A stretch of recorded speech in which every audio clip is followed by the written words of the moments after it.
How do you build a life when you start with nothing but hunger, hustle, and heart? The thing about failure in life is what you do with it. We have to learn to persist. We have to learn to grow. We have to learn to evolve. Too many times, the mindset of people is that when they fail, they personalize it so deeply in themselves. I think that the quality that gained me is to learn that failures weren't going to break me, but they were going to build me. And having the right mindset is so important to success. One of the messages my mother told me growing up was, when God gives you a gift, He gives it to you to share it with others. It's not to keep it to yourself. My gift has been the ability to use my words and my talents and skills to be able to help people whose lives have been dramatically impacted, and to give them back some semblance and their dignity, and hope that they can have the most fulfilling life moving forward. And it's hard because it doesn't come without a sacrifice. So here we are, 2021, and I'm feeling like I'm on top of the world. My biggest year, my firm celebrates in one of my properties, then my family all joins and we're all together. My oldest son was there with me. He hugs me, he says he's gonna go meet up with some friends, he leaves. The next day, I have the worst tragedy that could ever happen. I learned that my son crashed 15 minutes after he left me and passed away. I didn't know if I was gonna be able to rebuild after that. We all know how much money we have in our wallets, accounts. We can choose to spend it as we want to, but what none of us know is how much time we have here in our life wallets and when it's going to run out. But what makes life so meaningful isn't just the time that we have, it's what we do with that time. And I realized and came to the conclusion, I'm going to have an eternity to spend with my son, because we're all going to end up in the same place at some time. But I only have so much time here to promote the love and connection and the moments and the messages that he left. How do you build a life when you start with nothing but hunger, hustle, and heart? Today's guest, Chris Ardalan, is someone who embodies the spirit of perseverance, mastery, and unshakable purpose. He's a force in the courtroom, known across the state for delivering massive verdicts and fighting relentlessly for justice. But his story didn't begin in the courtroom. It began as a young immigrant from Iran, navigating a new country, helping support his family, and seizing every opportunity life offered, even when none were guaranteed. Chris is the definition of self-made, from selling goods and services as a kid to working in a law office at 17, from freezing on stage during mock trial competitions to becoming one of the most sought-after trial attorneys in the state. Chris turned every setback into fuel and every challenge into a reason to grow. He's built his law firm, Ardalan & Associates, from the ground up, transforming it into a Southern California powerhouse. But behind the accolades and the multi-million dollar verdicts is a man who has also walked through unimaginable personal loss, faced the weight of grief, and emerged with even deeper strength, clarity, and commitment to purpose. Today, Chris joins us to talk about his journey, the early hustle, the moments that tested him, the mindset that keeps him sharp, and how he continues to balance the relentless demands of law with family, legacy, and love. This conversation is about more than just the law. It's about resilience, reinvention, and rising with purpose. Chris, thank you so much for being with us today, and welcome to Art of Purpose. Thank you, Kenny, for having me, and also that beautiful introduction. That was very nice of you. Thank you. Your presence, thank you for gracing us here with your presence. And I'm very much looking forward to our conversation here. You're someone that I've known for many years, and recently I've had an opportunity to connect even further. So I think our listeners are going to be it's going to be a great time for them. This great story and learning about you, and inspired and encouraged moving forward. So thank you for being here. I appreciate it. Thank you. And to all our listeners, we want to thank you so much for being with us. Remember, this is on YouTube. If you're listening on Spotify, we have video on YouTube. We're also on Apple Podcasts. Thank you for going on this journey with us. If this is, and I know it will be, a value add to your life, I just encourage you to share with family, with friends, someone who would benefit from this and who needs to hear today's conversation. So thank you for joining us. And with that, we're going to get into our conversation. So, Chris, what I wanted to start off with is the early times, right? The very beginning. And for you in this case, it's starting in Iran. And I think it's a very different backstory, and people see the success, see who you are, but don't know all the background and what made you who you are. So can you talk to us a little bit about that and that journey, and why you had to leave, and why the family had to leave, and coming to the U.S.? Yeah, I was really young. I was probably about 3-4 years old at the time that the revolution started in Iran back in 1978, 9 is when it started really brewing. My father was the governor of agriculture in Iran under the Shah, and he saw kind of the rumblings that was happening and had concerns. And at the time, my mom, my sister, and myself left. My dad stayed behind, and we moved to Falls Church, Virginia, originally. And there wasn't a lot of Iranians or Persians in the United States. I wouldn't imagine, and in Virginia. Yeah, especially on the East Coast out in Virginia. And we moved out there, and originally the revolution happened really quick. I mean, the government collapsed. Life was upturned. My family was fairly comfortable in Iran at the time. My mother's side of the family are Kurds, and my great-grandfather used to be the king of Kurdistan. Oh, wow. And so there was definitely a kind of a sense of connection and loyalty to the country before the collapse. Yeah. My father, having sent us off, was trying to support us, but on the cusp of the revolution, Iraq invaded Iran. Right. The war happens over the next 8 years, and the country just changes overnight, and life changes overnight. Sure. My mom comes from being a radio personality. That's where my parents met. Oh, wow. And they were radio actors and actresses at some point in their life, and when they met and started their life together to By the way, the golden tongue makes sense now, right? Does it? That background, right? But sorry, I didn't mean to interrupt you, but that's awesome. I didn't know that she was a radio personality. Yeah, both my mom and my dad were both radio personalities at some point. That's where they met and fell in love. She used to do voiceovers for Sophia Loren for movies in Iran because, Iran was very progressive, very American-oriented before the collapse and the regime came in. And coming to the United States originally in Virginia, when the war hit, kind of all the properties were seized. It completely changed the landscape. And of course, with the hostage crisis that occurred, it wasn't very popular to be Iranian in the United States in the early 80s.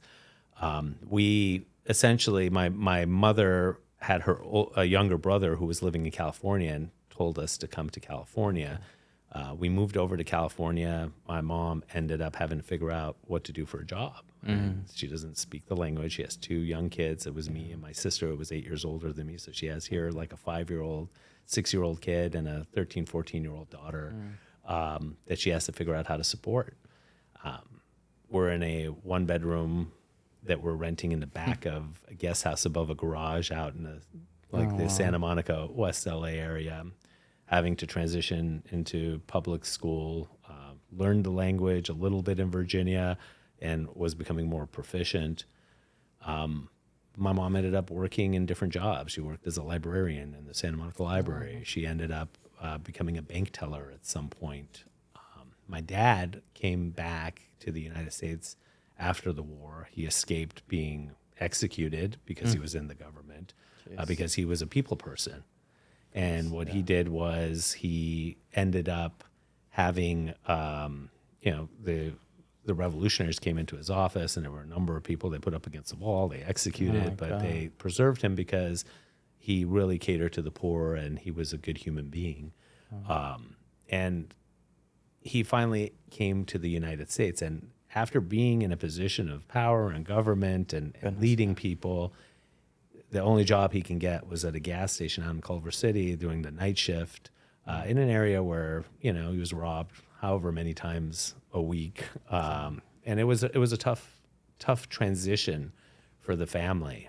They went from having a lifestyle that was one way in their country to all of a sudden coming into a new country and struggling. I remember as a young kid, before my dad came, when my mom would go shopping, she would put me in the shopping cart and push the shopping cart from the grocery store to the home with me and my sister walking outside because we couldn't even afford a car at the time.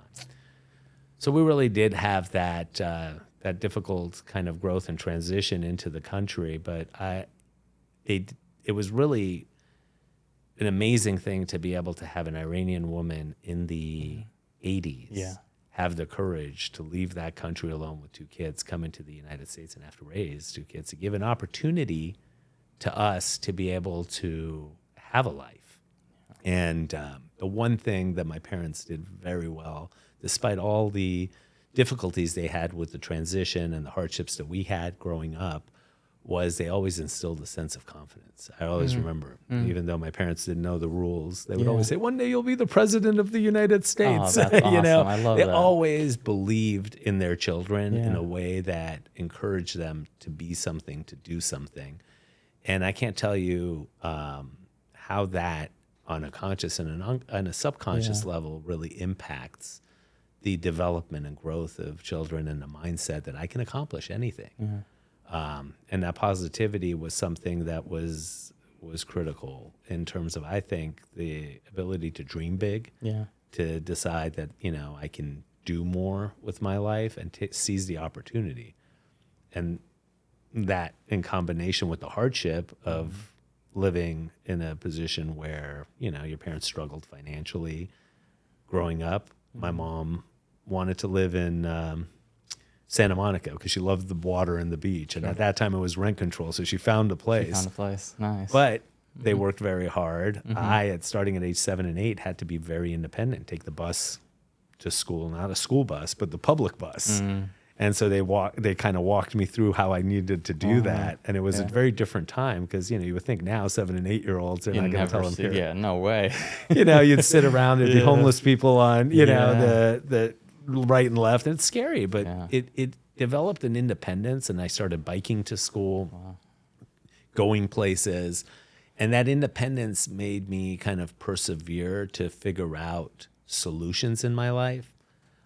And being in public schools in areas that, there were kids that had things, coming to a country at that time, you would turn on the TV and you would have shows like Family Ties, right? And, or was it Growing Pains, I think, and the Brady Bunch, and this whole American dream. And you couldn't help but, think that that's the life that you wanted to. Right. And when you live in an area of struggle, sometimes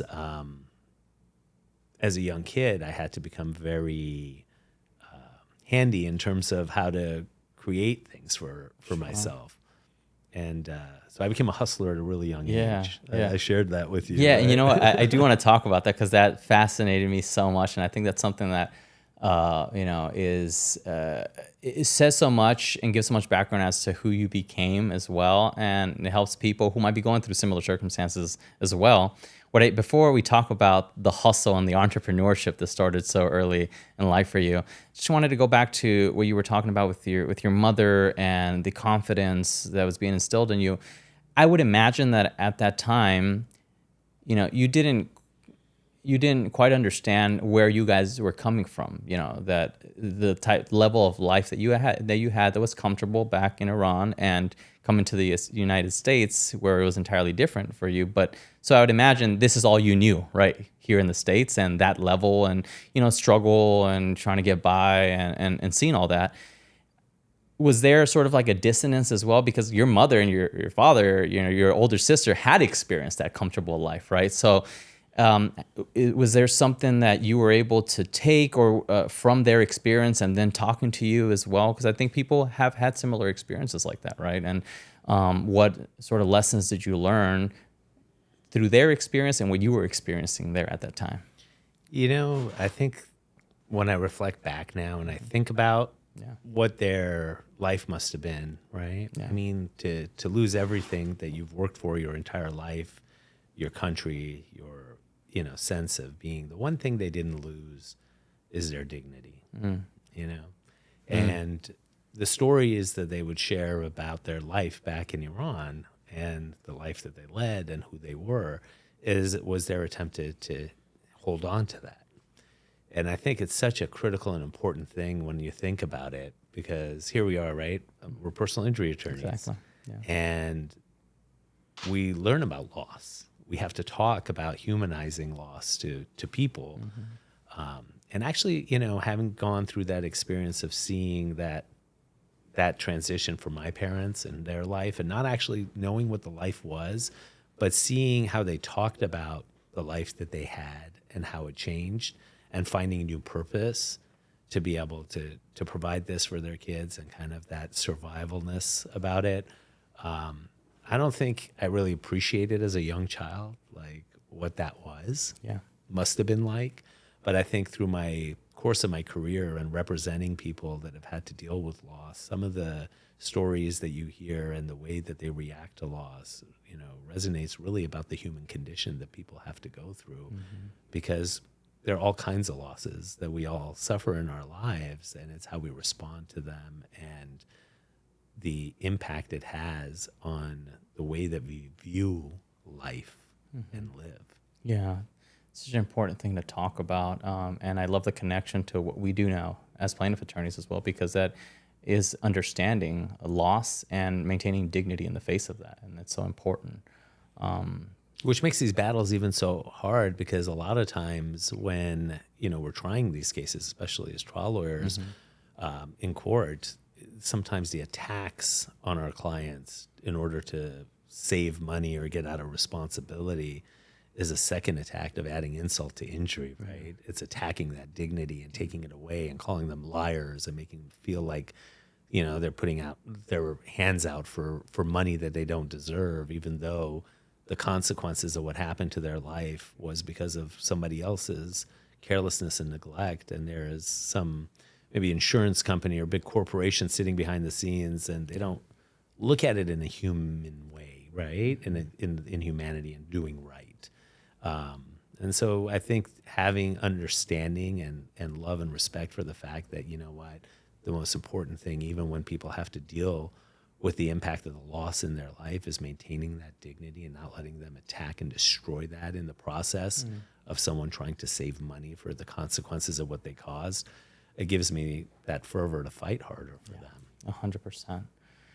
100%. You mentioned the hustle. And I love that you said that your parents would tell you you'll become the president of the United States, and it's just this confidence that they instilled in you, and independence at the same time that you had to sort of foster for yourself through everything that you guys are going through. When did this hustle and entrepreneurial spirit begin in you?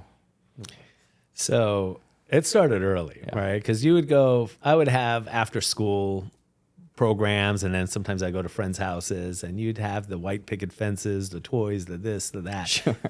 I had cassette tapes at home, about like 6 of them, and they were like Michael Jackson and Prince tapes back then, awesome. just to date me back to what it was. And those were my action figures, because we were at a point where we had the primary things that we had was food, right? Yeah. That had to be put on the table, and clothing and shelter, right? So there wasn't really much for anything else. And, you're a kid. You see it, you want the toys, the commercials on the TV. And I became a problem solver early. I was, I think, 8 years old or so, and I would bike. And back then they used to have Safeway, and they would give out these free Circus Vargas tickets to kids, or to people that would shop there. And, being a kid, I would go up there and be like, hey, can I get some of those tickets? And the cashiers would just tear off like bunches of them and hand them to me. And then I would bike down to the beach where Circus Vargas would be there. And the tickets that they would give for free, the price tag on it was $1.75. That's awesome. And so I would stand in the line, and I would be like, hey, would you like this ticket is $1.75. I'll sell it to you for $1. Wow. And I used to sell like 20 of these or so and make like $20, and I would bike over to the 3rd Street, what was before the old mall, they called it, in Santa Monica, and to the toy store and get these wrestling action figures for myself. And I realized that's a great business model, by the way. No cost of goods and pure profit. It was really good. I had to be resourceful. My dad would tell me, he said, I was a heavy set kid. I was overweight when I was young. And, when I was in like 4th, 5th grade, I realized back then bullying was a lot bigger issue in school. Sure. And so I worked it out where I would try to be bodyguards for the younger grades, and they would pay me $1 a week. So my dad, and then I'd go to the store and buy candy. Man, this is brilliant. This is so funny. I had to find ways to get money on these things. And my dad would pick me up and be like, where'd you get this money? And I would tell him, and he'd be like, this is crazy. This is, but they were very impressed at my resourcefulness at a very young age. But, sometimes you have to be resourceful to survive and find ways when you don't have. Yeah, no, absolutely. And so I love those. I remember being a kid and selling like candies at school, and it was like, I don't know, backpacking, you had to be hiding them because you're not allowed to do that at school, but I'd just be selling candies. But it was always sort of like this drive of like, hey, like you want to make money, you want to have something on the side to be able to buy stuff like toys. I mean, that's all we care about when we're kids, right? To be able to have that. What did those early years then teach you about yourself, about hunger, about responsibility, and your belief in yourself? I mean, look, it's interesting, right? I mean, you know my background a little bit. I went to Loyola. I graduated in the top of my class. I was a graduation speaker, cum laude, had like 7 different awards at graduation. I have gotten a lot of awards and accolades over my lifetime. And there's this wall, if you come into my office behind me, where people come in and sit down. They're like, oh my God, you know, you're so successful. You're so, you know, it's just, you know, so impressive. And I say it's interesting. People look at that wall and they see this successful person.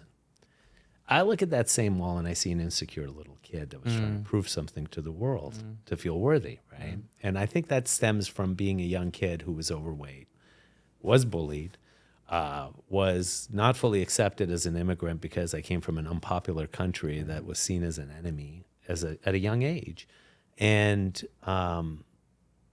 wasn't really a school kid. Like, I mean, like I wasn't like a A student in school, in high school. I mean, I was a straight D student. I graduated at 16. I wasn't really thinking about going to college.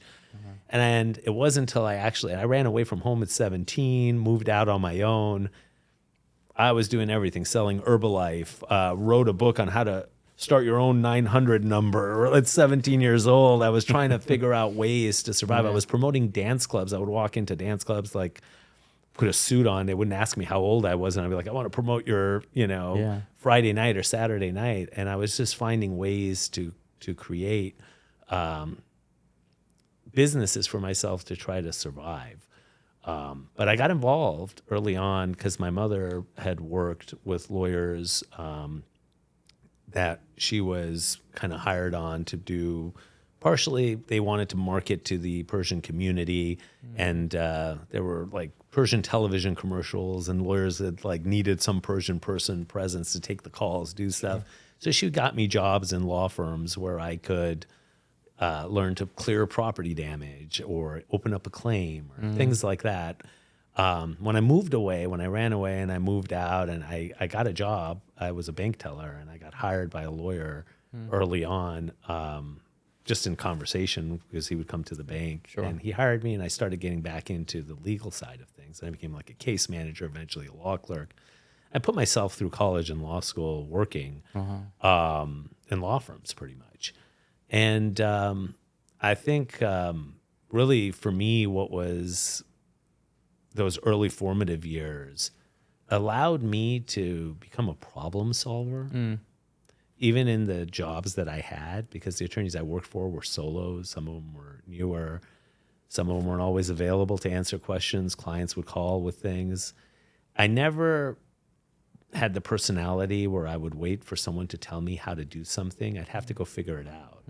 I would see a problem and I'd have to look for solutions. And that mindset is not common these days, which is sad to see because people will come to you and they want answers, but they don't really go through the process of thinking through the solutions.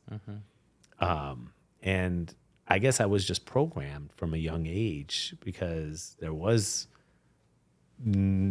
I had to come up with the solutions. There was no one to find those solutions. You had to be resourceful. You had to find the answers. And so I think, those early formative years of saying, you know what, I can try things. And you know what, things didn't always work out. I mean, they failed. Herbalife was a big failure for me. The 900 number thing was a failure. But the thing about failure in life is what you do with it. I see you have on your wall, I see the word persist, right behind you. We have to learn to persist. We have to learn to grow. We have to learn to evolve. And too many times the mindset of people is that when they fail, they personalize it so deeply in themselves, right? I hear this from trial lawyers like, oh, I tried trying cases and it's like my stomach would turn and I couldn't, just the pressure of it was too hard or I wasn't good at it and they gave up on themselves, right?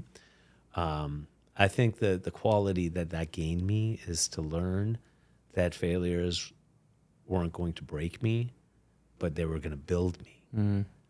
And having the right mindset is so important to success. And so when I look at your wall of these statements, I think like you probably look at them and it reminds you of the things that you need to be able to succeed, because things aren't always going to go our way. 100%. We do have to be fearless, persist, and weather these storms as you have them. Hello, everyone. Thank you for tuning in today. I want to share with you that this episode is brought to you by the Law Office of Kenny S. Ramirez. Now, life can change in an instant. Whether it's a car accident that wasn't your fault, a slip and fall in a grocery store, or even the tragic loss of a loved one. And the aftermath can feel overwhelming. You might be dealing with trying to get medical treatment, medical bills, missing work, calls from the insurance company, or just the stress of not knowing what to do next. That's where we come in. At the Law Office of Kenny S. Ramirez, you have a team, a family of accident attorneys who are here to give you back your time and peace of mind. We're here to help you get the maximum compensation you deserve so you can focus on healing and getting back to what matters most to you, your life, your family, your future. If you or someone you know needs some guidance and support after an accident, click the link in the description below for a free case evaluation. You'll speak with our team and we'll help you get your life back on track. And we're committed to being by your side every single step of the way. No matter life's challenges, you don't have to face it alone. We're here for you. Now let's get back into the episode. Absolutely. I love one thing that you just said. I mean, all of what you just said, but one thing really stuck out to me, the phrase you said that people often personalize loss. Can we speak a little bit more about that? Because for me, when I hear that, what I take is, I think sometimes people go through a failure or experience some sort of loss in what they're going through, and they take that as their identity, right? And they're like, oh, I'm a failure, right? As opposed to understanding that it's a thing that you went through or a process that you went through, and it's a learning opportunity. So like, what can I take from it? But I'm not a failure. That's not who I am. Yeah, I think the best way I can kind of talk about that in my own personal journey, the first time I ever had to stand up and do public speaking, I went to a summer camp that was, a summer camp that made people aware of things like racism, sexism, homophobia. It was pretty, back then in the 90s, I mean, it was pretty progressive type of camp. And then they had asked me to speak at one of their like reunion dinners about the experience, and I had written down kind of what I wanted to say. How old were you around this time? And I think I was probably about 17, 16 years old. And I stood up in front of the stage, and I thought I knew what I was going to say, and I started I was so nervous, and I could not stay. Like, I didn't know what to say. I lost my words, and I started fumbling, and it was so embarrassing. The feeling I had in that moment was so bad that some people would just never want to do public speaking. And you hear people say that. I'm terrified of public speaking, right? People are more scared of that than death. Yeah. Right? I ended up in law school, and I was on the trial team that you were on, way back when. And I had just gotten onto that trial team because I was an alternate initially and then got on. And my first competition, I had to give an opening statement, and I fumbled. And it was like a repeat of what had happened. And my coach was shaken on that because this was a very highly competitive team. It was hard to get on. And once you're on it, too, you're competing at high levels.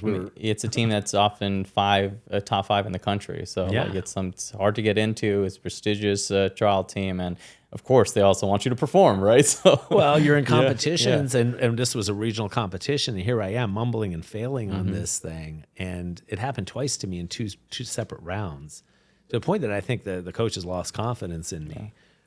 Yet we still went on to national finals that year, but I don't feel I contributed as much based on, I felt like I was the liability on the team that year. But I came back for a second year. And during my tryouts that year. Well, why would you put yourself through that again, right? Right. It was hard enough. Yeah. And of course, they had to feel confident. Is he going to pull through? So when I was doing my tryouts, because you still try out the next year, they were like, trying to distract me in the middle of my closing that I had to give, where people were getting up, moving around, throwing away trash, like dropping books off the tables, right? To see if I would keep my focus. And I did. And that year I got ranked number 2 on the team, and I ended up, winning a national championship in Georgetown. being one of their best advocates. And, as you know, Yeah. we met through the program. I've kind of been the You have. godfather Yeah, of you that have. program. They call my firm the Burn, Firm, Yeah, right? 'cause so many people from Burn have worked at your Yeah. office. Yeah. But the lesson I want to take away from that is this, right? Those were failures. Those were epic failures in my career. Now who I am as a trial lawyer that you see, the person that I've become, when people see me in court, they're like, how are you so natural? How are you so real and authentic and comfortable with what you're doing? Because I had to shake off those things. I had to work through them. I could have given up on myself, right? I could have thought to myself, this isn't for me. I'm not good enough. I could have said that at any point in my life based on where I came from. Being that young kid who was an immigrant, who was overweight, who failed in this business or that business, or, flopped in public speaking. I could have said to myself, this isn't for me. Yeah. And I wouldn't be here. And I wouldn't have changed the trajectory of the lives of the people that I have changed in my lifetime 100%. if I did give up on me. And so I think the takeaway and the lesson about the formative part of our life and the years that we really, and how we choose to actually live our life and the choices and decisions we make is that we invest in so many things and people and in things. We invest our monies, we invest our time, we invest so much. How much do we invest in ourselves? How much do we believe in ourselves? Yeah, talk about that. Yeah. And so, speaking of that, what's your advice for young people and people going through those formative years of their lives? And those, honestly, formative years of your lives could be at any point of your life, right? Because we're always learning. But what is the advice that you have for people pursuing a dream and maybe running up to similar challenges as you, right? Like you wanted to be a trial attorney, but you were having trouble with actually performing when it was time, right? So how do you go and push through that? You have to have the desire and goal set in your mind of where you want to go. And you have to be okay with failure. You have to be okay with feeling uncomfortable. You have to be okay with the shame that you feel, the regrets, the pain. And you have to see those things as teachers and mentors to you to redevelop yourself.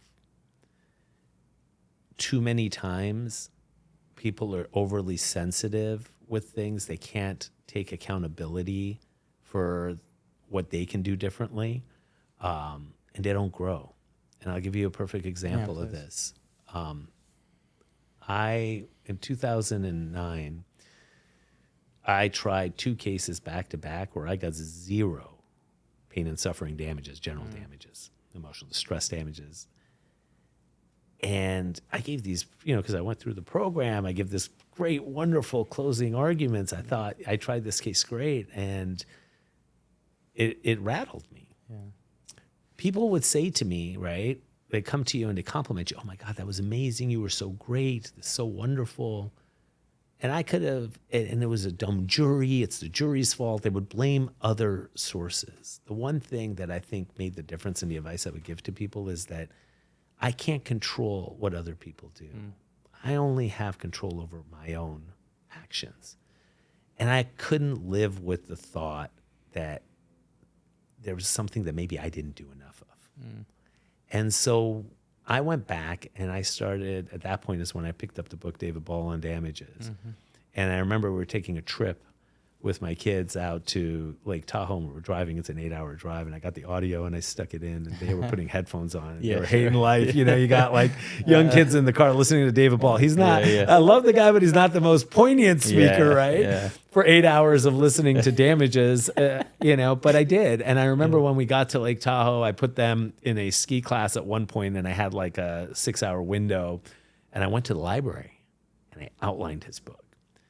The next 2 trials I came back, I really tried to implement some of the things I learned, and I hit 2 of my biggest verdicts, the 18th highest motor vehicle verdict and the highest grossing premise liability verdict, and I got nominated through Cali for Trial Lawyer of the Year. Wow. The point of that is that if I would have blamed those external sources, right, if I would have blamed those external sources, I wouldn't have taken the steps to develop myself. And I remember my co-counsel, who was my associate at the time, that second trial, after I'd already gotten 0 generals in the first one, while we were waiting for while we were waiting for the jury to come back, I was like, God, I feel like maybe I didn't do enough on generals. And he was like, no, you did an incredible job. And when the verdict came back, blamed the jury for being a bad jury. But I didn't accept that, because if they didn't see something, it's probably I didn't show them something that they needed to see. I love that. I didn't do something. There's something more I could have done.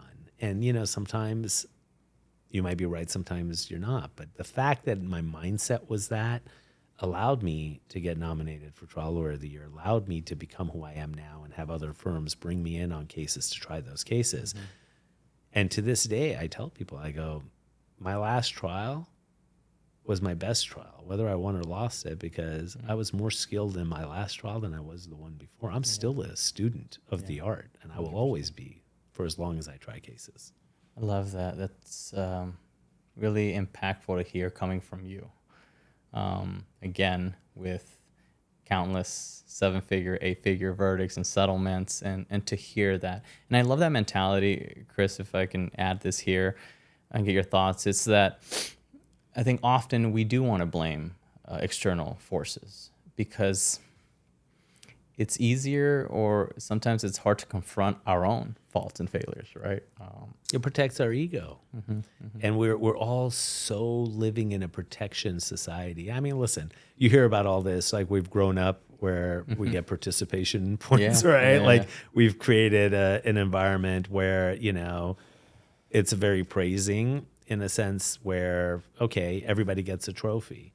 We don't get a trophy when we lose in trial, right? No. We don't. We get heartbreak. It haunts us. One of my buddies is Steve Vardazarian, and Steve is a tremendously amazing trial lawyer himself. He's like, man, those losses. He's like, I don't remember all my wins, but my wife will hear me scream in the middle of the night, like, damn it. And she's like, which trial are you, dreaming about? She's like, I was that one in 2009 that and he'll say that. He'll be the first to tell you that story, and he's hilarious about it. But it haunts us because, people are counting on you to win. They're depending on you to win. And when you get that light bulb and you learn about something that, you wish you would have done differently because you heard from the jury or you saw, what happened in the outcome, in hindsight's 2020, it eats at you. And it takes a certain character to be able to pick up and get back into the ring and fight again and fight harder and work harder to try to get the outcome for your clients, because you know that these people have come to you in a time of need and they're depending on you to do everything you can to fight and win for them, because this is their life and livelihood. Absolutely.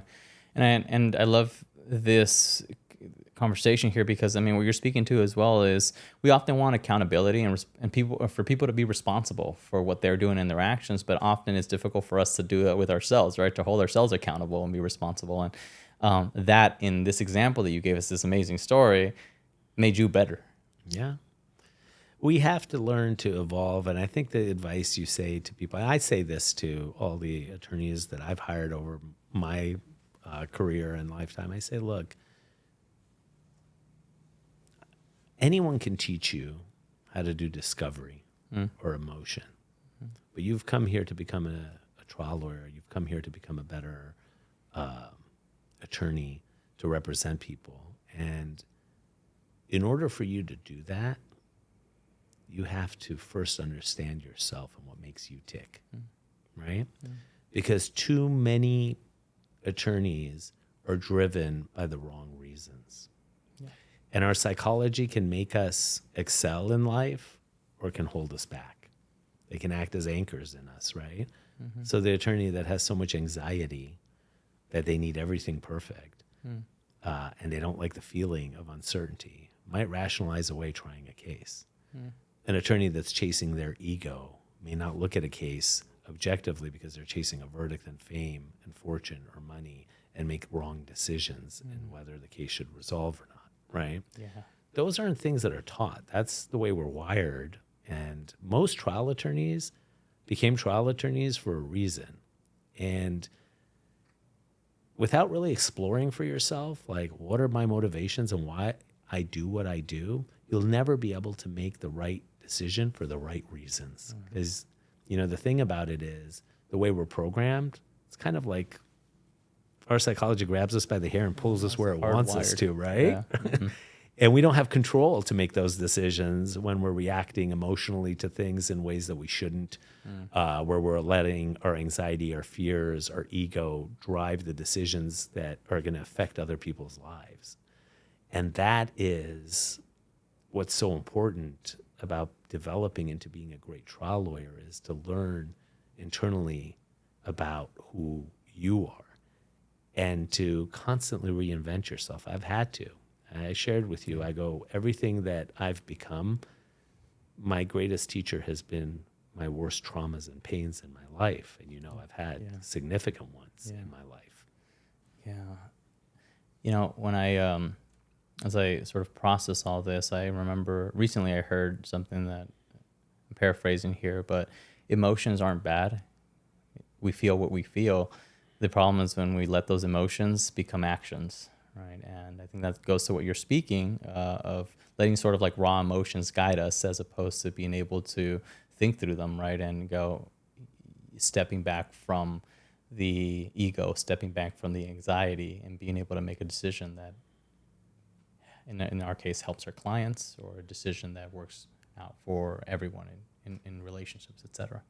Yeah, I often say this to juries, right? We get this in catastrophic injury cases. Defense always talks like sympathy in courts, like sympathy should never factor into your decisions. Okay. The way I explain it is like, look, we're all human beings. We cannot help but to feel what we feel, right? We're going to feel sympathy. It's not wrong for us to feel sympathy. It's only wrong when our heart and our brains don't communicate with each other, right? That if they're not aligned.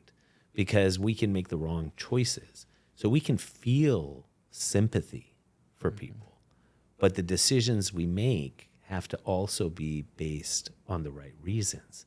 So for example, if somebody causes someone to get hurt, or there's an accident and you're suing someone and you find that that person that's being sued did nothing wrong, but you feel sorry for the plaintiff, well, your heart feels sympathy. But your mind tells you shouldn't hold them responsible, but then you act on sympathy and you find them responsible. Right. Versus if you find that the defendant did something wrong and the harm was worth millions of dollars, but you feel sorry for the defendant and you don't award that full measure of harm, then you're also acting in that same way. It's just as bad. And and same way in our lives, if, sometimes our emotions and our actions align and it's the right decision. It's times when we make the wrong decisions because we're only looking through our hearts and not our heads. Yeah. And you need to have that balance between the two, because at the end of the day, the clients that are walking into your office, their heart is hurting, their body's hurting, their mind's not in the right place, and they're expecting you to have your head on straight. Chris, thank you so much for letting us into who you are, right? This is so great to hear and to know. And I think that also gives our listeners background into, I wanted to talk about, your transition from after law school to opening up your own practice. And there was a period in between there. And I think it's very helpful if you could tell the story from, where you started working with the solo practitioner, trying cases, becoming a partner, and then moving out and opening up your practice. Because I think that story, maybe there's somebody who wants to open up their own practice, right? And they don't really see a road for that happening. Like, I think they can grab inspiration from your story and see like how you can create that, right? Or maybe somebody who doesn't know that that's something that they want to do, but then, through your story go, you know what, that is what I want to do actually. Can you tell us how that period of your life developed? So I told you I moved out when I was 17. I had to work and I went to school in the evenings. And I graduated from Loyola in 2000. And at the time, I was very active. I said I won all these awards. I had big law offers to go work for, $120,000 salary in 2000 was a big deal. Yeah. And that was like the offer that I had. But I was working for a solo attorney whose bar number was like 32,000. And he'd been practicing in the 60s. And he comes to me and he says to me, kiddo, you're a macher and a mensch. You've got a mouthpiece on you. You want to be a trial lawyer. I'm going to do you a favor. I'm not going to give you this big 6-figure salary that they're offering. I'm going to give you $48,000 a year. And he said to I'll me, take it. I know, but he said, here's what I'll do. He's like, I'll let you try cases here. Yeah. You don't have to sit there and be billing 2,000 hours in a small cubicle office for some big law firm. And,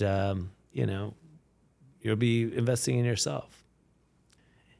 And it was tough because I was 26 years old when I graduated law school. I already had a son that was 2 years old, and I had another boy on the way, and I had a home, and it was not an easy salary. Yeah. But he did say, he said, I'll give you the salary, I'll give you a cut on the cases that you bring in. Okay.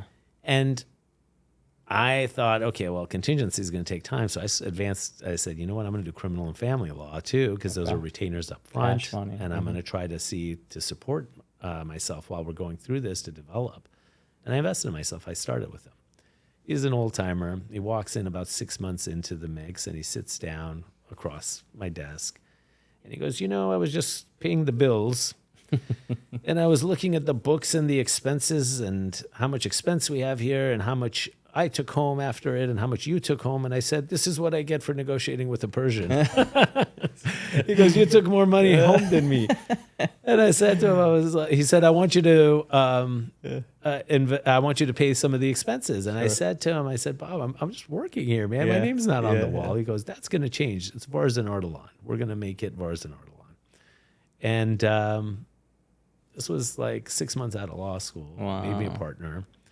And for about a year and a half, I stuck with him, which the one thing I can tell you is that it was a marriage, but it was a marriage with someone that was looking to retire and have me carry everything. And that was a imbalanced partnership. I was working 18-hour days, going to trials, coming back. He was, 1 foot out. Wonderful person that I love and I kept a relationship with. He passed away recently this last year. I have so much love for him, for the things that I learned through the process. But I remember at that time I couldn't make ends meet because the overhead was so high. His malpractice was $60,000, mine's is like $2,000, right? A year. I went to his office and I said, Bob, I love you. I can't continue on like this. I need to go out and branch out on my own. But I'm leaving you all the cases. There's 3 clients that will sub you out if I leave because you have not vibed with them well. Yeah. Let me take these 3 and you keep everything else. And we parted on really good terms in that way. He was sad to see me leave, but he knew, he said, I knew your wings would outgrow this practice. And he was like a kind of a father figure. And I started Ardalan Associates in 2002, August 2002. And I was doing family law, criminal, personal injury. I had 1 legal secretary and a part-time associate. And I was taking on what I could to continue to develop and try to make a name on my own. It was not an easy journey, right? Yeah. I had to wear every hat, the marketing hat, the bookkeeping hat, doing everything to manage a business, and being the technician of the firm, essentially, all of that. But I expanded over time. I grew and I reinvested in myself in the business. And it was finally got my break in 2009 when I hit those big verdicts and got nominated for Trial Lawyer of the Year. At the same time, I went through a divorce because I got married very young. I was 22 years old when I got married. I was 24 when I became a dad. I had 2 kids, and on the cusp of my divorce, 2 weeks after me and my wife had decided to split up, we found out she was pregnant with my 3rd son. And so we tried to make it work for some time, and of course it didn't, and I became a single dad with a 9-month-old, a 9-year-old, and a 12-year-old, and had to rebuild life. I gave her, we didn't go through a fight, I gave her the home, I gave her everything, supported her because we were young and we grew up together and there was still a love and we still have a very good relationship as a result of it. But I had to rebuild again from scratch. And that itself was pain and trauma that you go through and loss, right?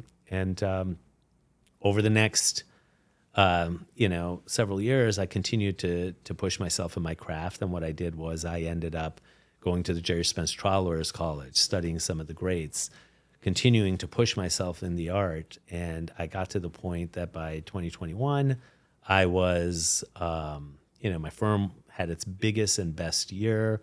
I had, 6 different lawyers that were working for me. I had bought our own office building down in Thousand Oaks. Which is a very wonderful office and building. I've been there, seen it. It's beautiful. Yeah, I mean, there was so much that was positive, and I felt like, okay, things are rolling in life. I mean, there was a point I was getting a 7-figure result once a month for like years.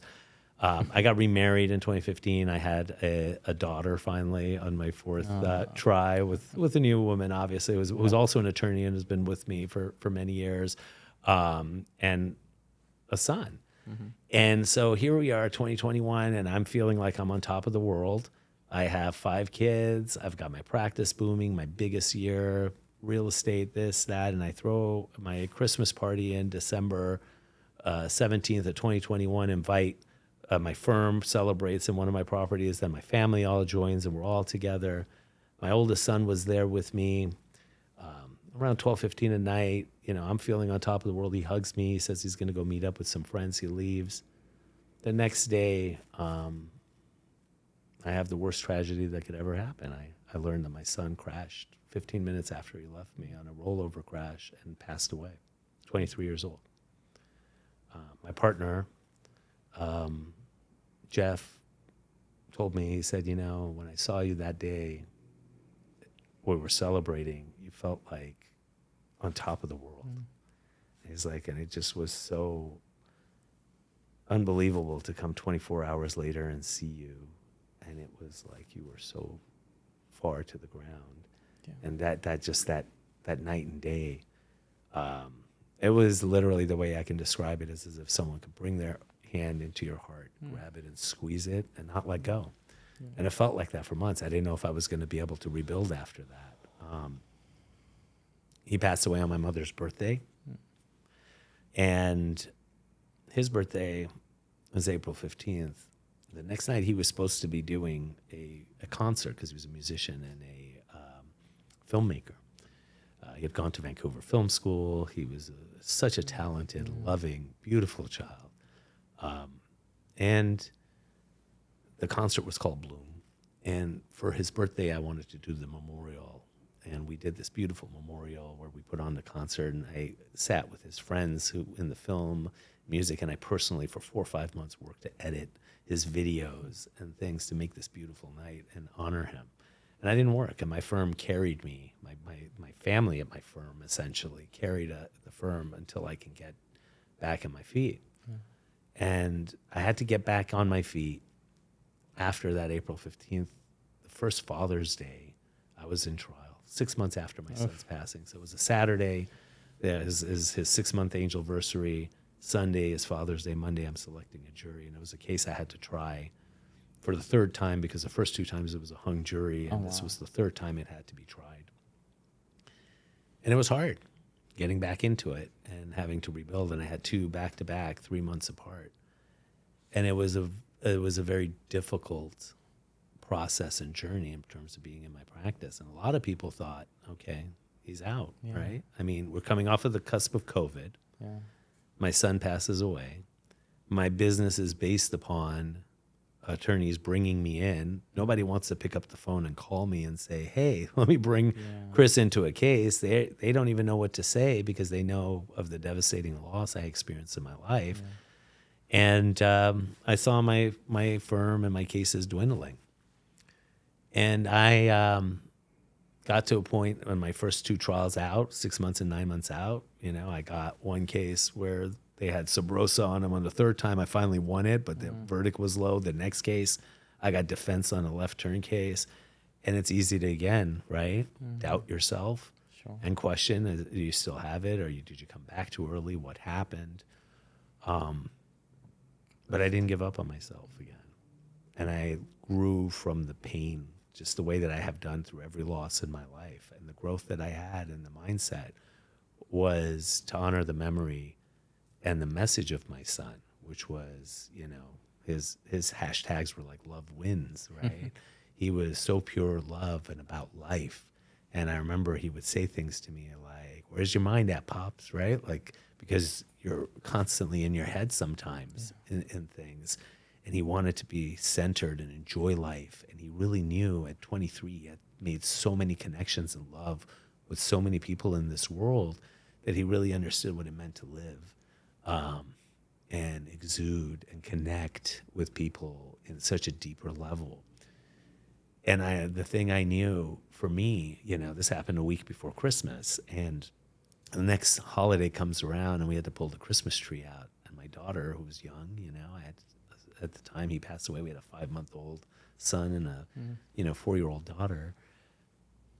I had to bring that tree out and assemble it. And all those things were triggers, right? Because everything was Christmassy at the time my son passed away, a week before Christmas. But I knew in my heart that my son would never want the memory of that to be different, or the experience of that for his little siblings, because he loved them with all his heart. And so I had to power through it and through that grief. And going through that journey of grief, one of the things that was so unusual about that time period was, even though there was people that knew that my son had passed, there was a lot of people that didn't. And I was getting cases of wrongful death cases of young children, 23-year-olds, just all like more wrongful death cases than I had ever seen. And it wasn't referred by people that knew I had lost my son. But I had to deal with parents that had lost them. And there was something that, going through the experience of representing people with grief before you actually experience it at the depth that I had experienced it, you don't really understand it fully. And I remember sitting on the sofa with my wife, and she said to me, she goes, you were a great trial lawyer before, and I know the pain that you're going through, but you have a superpower now. Because you know exactly where to go to find what it is that is hurting in the people that you're representing, and be able to present that in a way that others really can't put into words. No. And she was right in a lot of ways in that. And the messages that I learned about life, the most poignant message that helped develop me in my career is this: we all know how much money we have in our wallets, in our accounts. We can choose to spend it as we want to. We invest it. If we run out, we'll go and make more. But what none of us know is how much time we have here in our life wallets and when it's going to run out. Yet, we spend our time with less thought and consciousness about how to do that. We don't even think about it. We give it away. We waste it thinking it's unlimited until it runs out. But what makes life so meaningful isn't just the time that we have. It's what we do with that time. And I realized and came to the conclusion, I'm going to have an eternity to spend with my son, because we're all going to end up in the same place at some time. But I only have so much time here to promote the love and connection and the moments and the messages that he left. And I tell people I'm accountable to two things in this world about how I conduct myself: God and my son, because they're the only two people I can never lie to. I could lie to myself, I could lie to the world, and I could fail as a human being. But everything I do is under their eyes and scrutiny, and I'll work every day to try to honor that. And how I conduct myself and how hard I fight and everything that I do for the people that I do has become a journey in me to be able to make meaning in the time that I do have, because I don't know how much time ultimately I'll have here. Yeah. And so, you asked me about the journey of going into practice for yourself, and we kind of digressed a little into the story. Thank you for sharing. But I can tell you this: my journey is a journey that I had to undergo in my life, because I think that we all have a purpose in life, and we have to find that purpose and what's meaningful to us.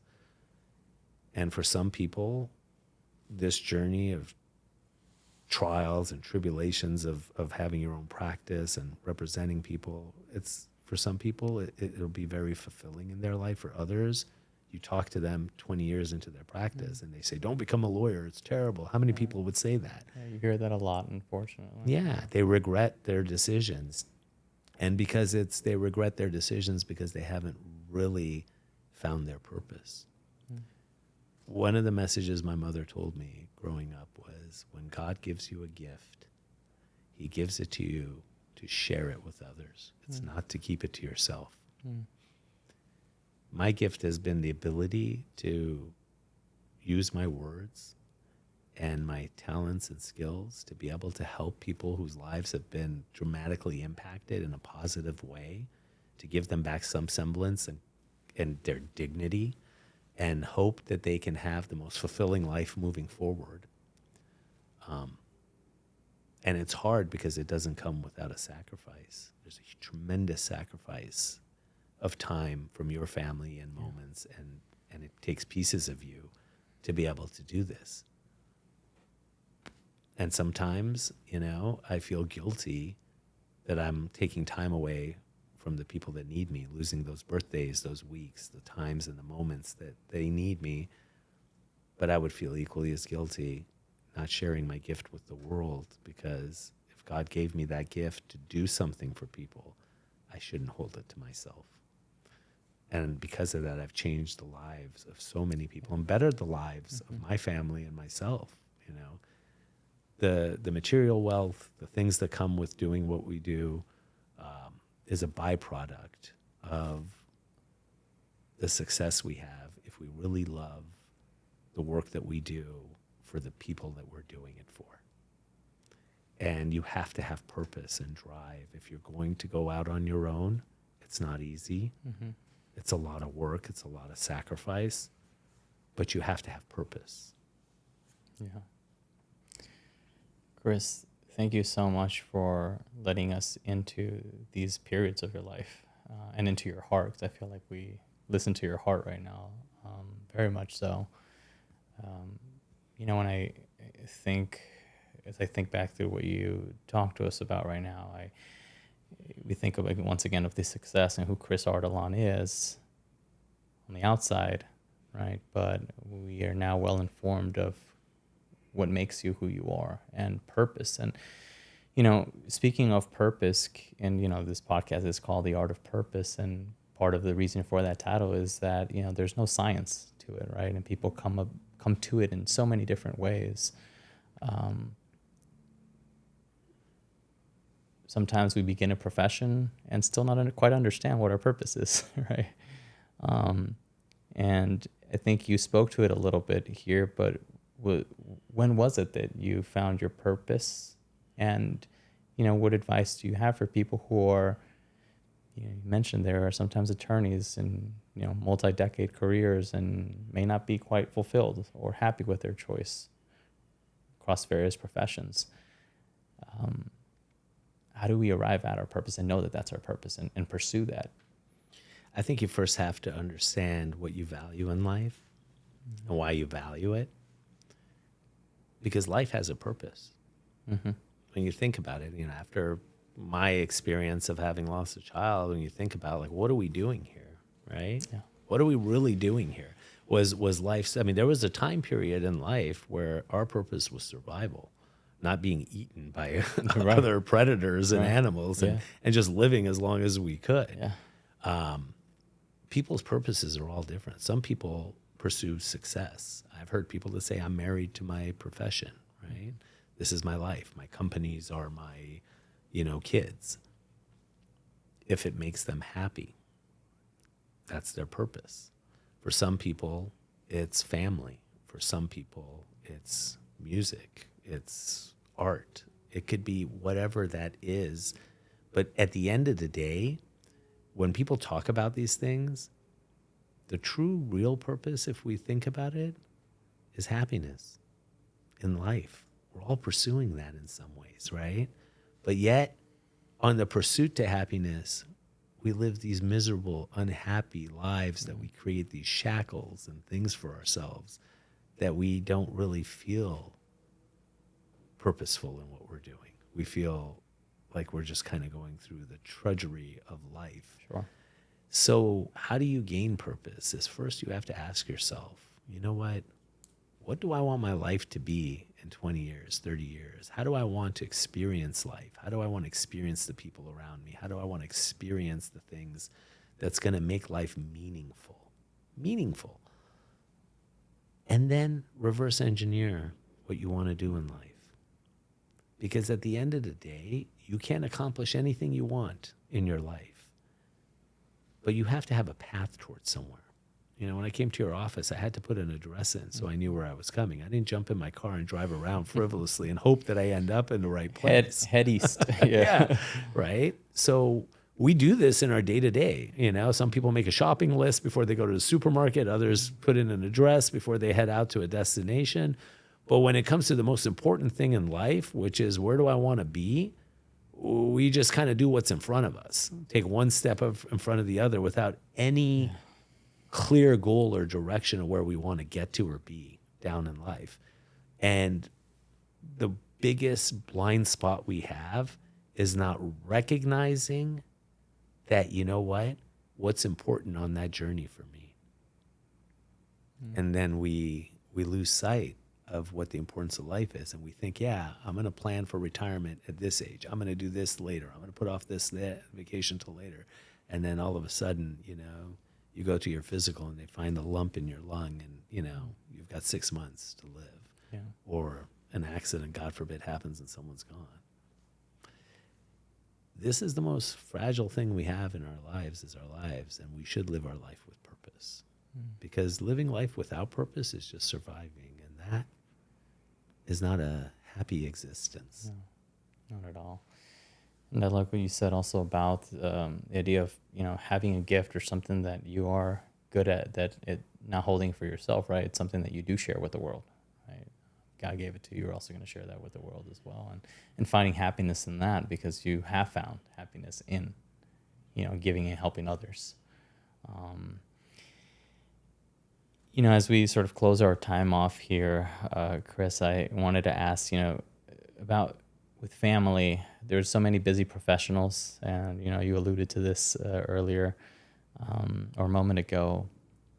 And yet, you know, in balancing, any words or thoughts as well, advice on being able to balance those two, and because those two matter to you, as you just, and we know and we heard, how do you go about balancing, you know, the demands of your profession and clients and also of family?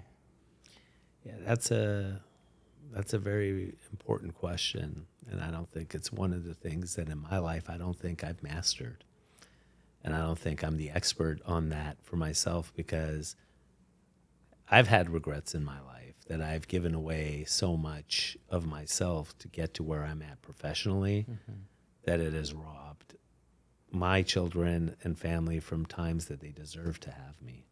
And it isn't just the times that they deserve to have me physically be present, but mentally be present, right? Because of the pressures we carry in this profession. You know, you'll come home over a weekend when you're in the middle of trial. Yeah. Your mind's still in that trial. You're constantly vacillating and thinking about what's going on. It's hard. Yeah. But what I can say is this. I've gotten better at balance in life because I've learned to value things more important in life. One of the things that lawyers are very guilty of, or especially successful ones, type A ones, are being micromanagers and control freaks and thinking that the only way things get done right is if I do it myself, right? And so they have not learned the art of delegation. They have not learned how to properly delegate and train people around them and elevate those around them to buy back their time, right? I remember there was, I think, some saying that says that, you know, we spend most of our life as we're young giving away our time for money. And as we get older, we give away our money for time, right? Yeah. Because we realize that's the real resource in our life that we're going to run out of. And so one of the things that I've done in my career is that I have brought in people that I want to invest my time in, to develop into being better people, to be partners in my life, to be able to capture back that time that I need to capture back to have a more fulfilling life and have that balance. I wish I would have known that earlier in my life and had the resources and ability to plan for that. But when you're younger, time feels like it's forever. That you'll never Unlimited run out. resource, Unlimited, yeah. And so not having that wisdom and knowledge at an early stage of your life doesn't let you plan for it that way, because there's so much messaging that comes to us through law school, through TV, through the way that we need to live our life. And we never question it, but it's just the way that we walk through life through with, my son used to say, people sleepwalk through life sometimes. It's a strong visual. Yeah.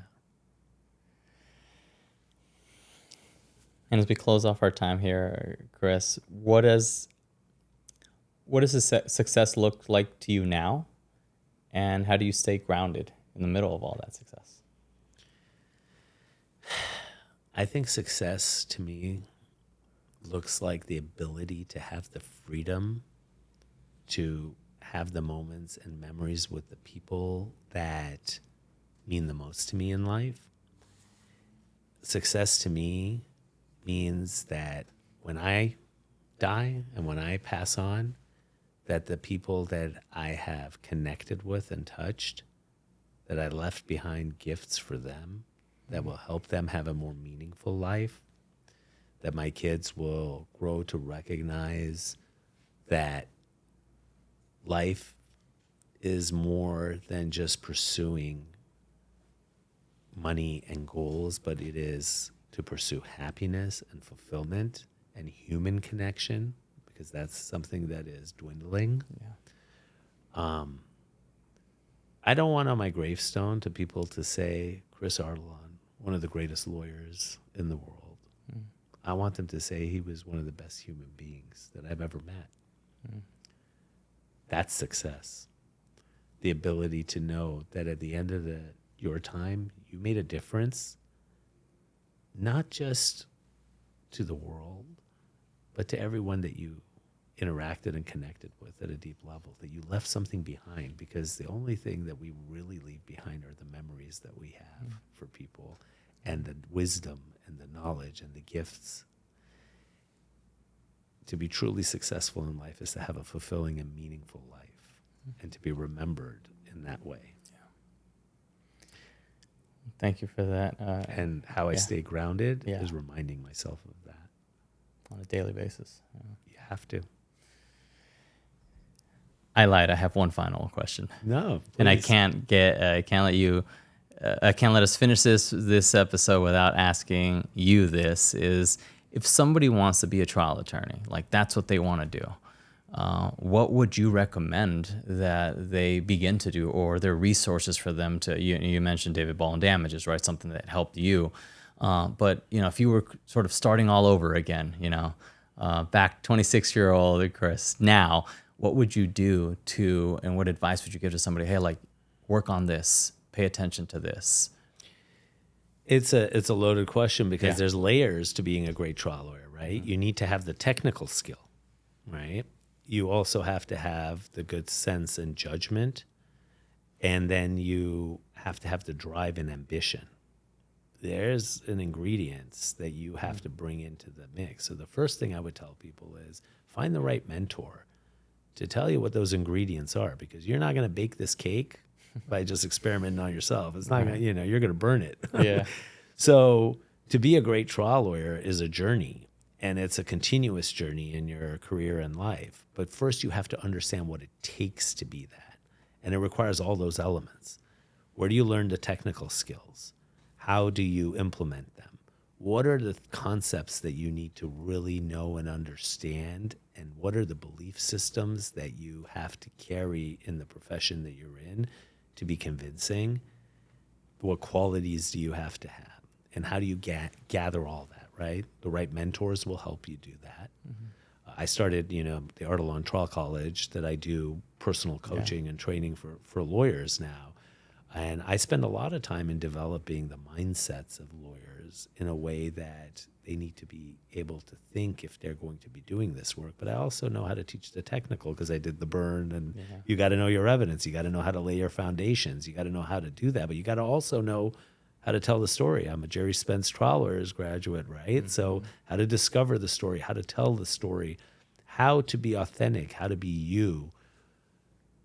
I went through a process of the Burn program that I learned the technical stuff. I did the books on David Ball on damages. I read the Keith Mitnick books, The Trial by Human. I read the closing arguments of great trial lawyers. I went to the Jerry Spence Trial Lawyers College. I've gone to the Callis seminars. I've watched the greats in closing. But I never tried to copy anyone. I tried to learn what was it that made them successful, what elements go in the toolbox, and form my own way. And it was bumpy across the way. I had to learn through heartbreak and lessons. But the biggest thing that I learned is that when I started changing my perspective and working on myself as a human being, I became my authentic self. And when I go into court and I speak to juries or when I try a case, I'm real. I'm not a salesman. There's no gimmick. What you see here and the way I'm talking to you is the same way I would be talking to a jury. Finding that ability to shed all this noise that is surrounding us, that detracts us from being real and human and connect with people on a human level, is the hardest journey as a trial lawyer.